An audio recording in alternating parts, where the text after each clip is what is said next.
Korea's economic growth has long depended on its exports, and that's at least one field that's been booming in recent months, thanks to demand for key industrial products.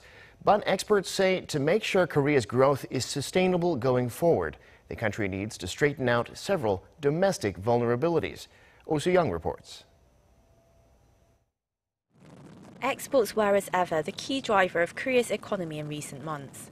The Finance Ministry's monthly economic review indicates that outbound shipments of semiconductors, steel and displays drove up the trade surplus, while improving employment figures in manufacturing and boosting foreign investment in major tech companies.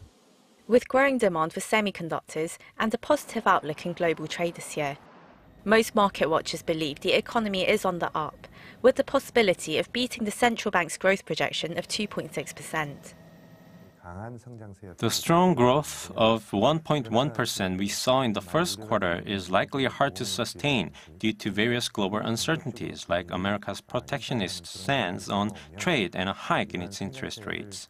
Still, the economy could grow at a rate close to 3% this year. For now, exports are keeping the wheels of the economy turning, but experts say to make the growth sustainable and build resilience, various structural problems must be addressed at home. Financial instability for the average household has put a damper on consumption, which grew at a sluggish rate of 0.4% in the first quarter.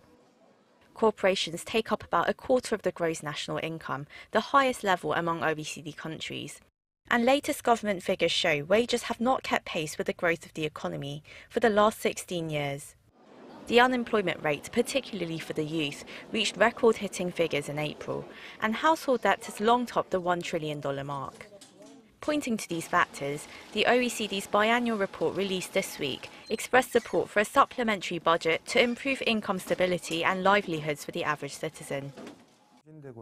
The government's $9.8 billion budget supplement, if passed, could add 0.2 to 0.4 percentage point to GDP growth rate this year and the first half of 2018. While it could create jobs in the short run, government policies and corporate reforms must be enforced to ensure a boost in income translates into higher consumption and business investment. Experts also say the burden of repaying household debt must be eased by keeping the interest rate low for the time being, as well as tightening up various housing loan policies that were loosened in the past. Oh Soo-young, Arirang News.